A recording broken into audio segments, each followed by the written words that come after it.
జగన్ పర్యటనలో బలైన మరో యువకుడు. బతిలాడుకున్నా కూడా ఒక్కడు కూడా కనికరించలేకపోయారు. పోలీసుల అనుమతి ఇవ్వకపోయినా పట్టుబట్టి మరీ సత్తెనపల్లి పర్యటనకు వెళ్లిన మాజీ ముఖ్యమంత్రి వైఎస్ జగన్ ఈ కారణంగా మూడో వ్యక్తి మరణించిన సంఘటన వెలుగులోకి వచ్చింది. నా బిడ్డ 5 నిమిషాల ముందే నా బిడ్డ నా ఎదురుగా ఉన్నాడా, నా ఎక్కడికి వచ్చి నేను ప్రజావేదికలో ఉంటే నాతో మాట్లాడాడా. 5 నిమిషాల ముందే మాట్లాడి గౌసుతో చెతిరాడాడు, వాళ్ళ నాన్నతో చెతిరాడాడు. ఆ నుంచి ఎవరికి హాస్పిటల్ కన్నా నా ఫ్రెండ్ ఉన్నాడని ఇచ్చొస్తానని నా కళ్ళు ఎదురుగా పోయాడు. తీరా చూస్తే అక్కడ కళ్ళు తిరిగి పడిపోయారని వేరే వాళ్ళు ఫోన్ చేస్తే ఆడికి మేము పోయేలోపు 5 నిమిషాలే మాకు వాడికి రావు. 5 నిమిషాల్లో ఆడికి పోయే లోపలనే ఏం జరిగిందో కూడా అర్థం కాదు. అడ్డు చేతులు పెట్టుకున్నాం. నా బిడ్డను బతికించుకోవాలని కాళ్ళు లాభం బతిలాడుకున్నా కూడా ఒక్కడు కూడా కనికరించలేకపోయారు. నా బిడ్డ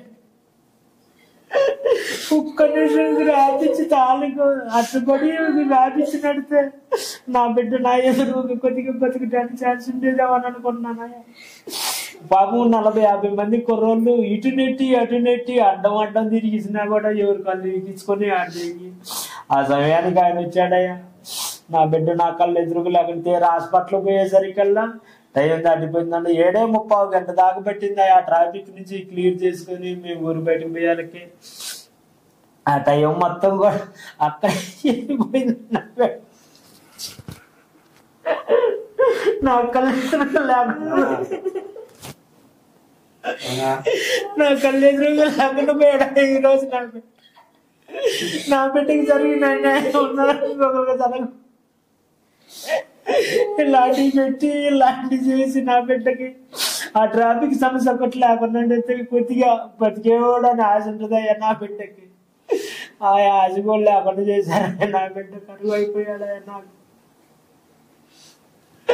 అక్కడికి ఇంకా బతుకుతాడేమోనని ఆ హాస్పిటల్ పోయి నాకు ఇంకా లాభం లేదని అది చెప్పేసరే మనసు ఆగక మళ్ళీ ఇంకొక హాస్పిటల్ కూడా తీసుకుపోయి అడిగిపోయినా కూడా లేదయ్యా టైం దాటిపోయింది, మేమేం చేయలేని పరిస్థితిలో ఉన్నాం అని చెప్పారయ్యా. హృదయ విదారకంగా విలపిస్తున్న ఆ యువకుడి తల్లిదండ్రులను చూసిన వారంతా కన్నీటి పర్యంతమవుతున్నారు.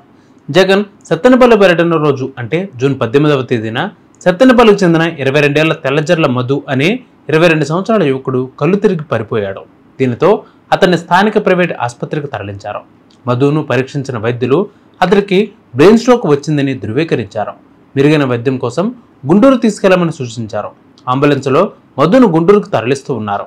అయితే సత్తెనపల్లిలో వైసీపీ శ్రేణుల ర్యాలీలో మధు ఉన్న అంబులెన్స్ ఇరుక్కుపోయింది. ముందుకు వెళ్లలేని పరిస్థితి ఏర్పడింది. దాదాపు గంటసేపు ట్రాఫిక్లోనే ఇరుక్కుపోయారు. దీనితో సకాలంలో వైద్యం అందక మధు చనిపోయాడు.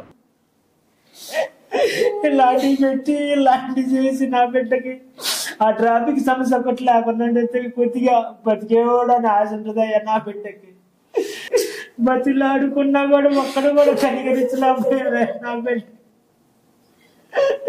ఒక్క నిమిషం వ్యాపించి తాళుకు అట్టుబడి వ్యాపించి నడితే నా బిడ్డ నా ఎదురు కొద్దిగా బతికడానికి ఛాన్స్ ఉండేదేమని అనుకున్నాను.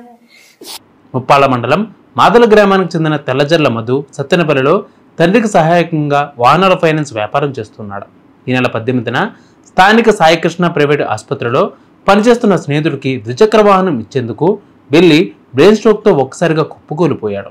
వైద్యులు పరీక్షించి వెంటనే గుంటూరులోని ప్రైవేటు ఆసుపత్రికి తీసుకువెళ్లమని సూచించారు.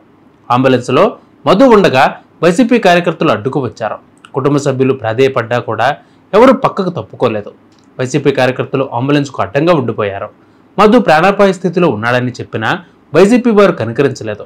మధు స్నేహితులు అంబులెన్స్కు దారి కల్పించేందుకు వైసీపీ వారిని బతిమలాడుకుంటూ నెమ్మదిగా పట్టణం దాటించేందుకు చాలా సమయం పట్టింది.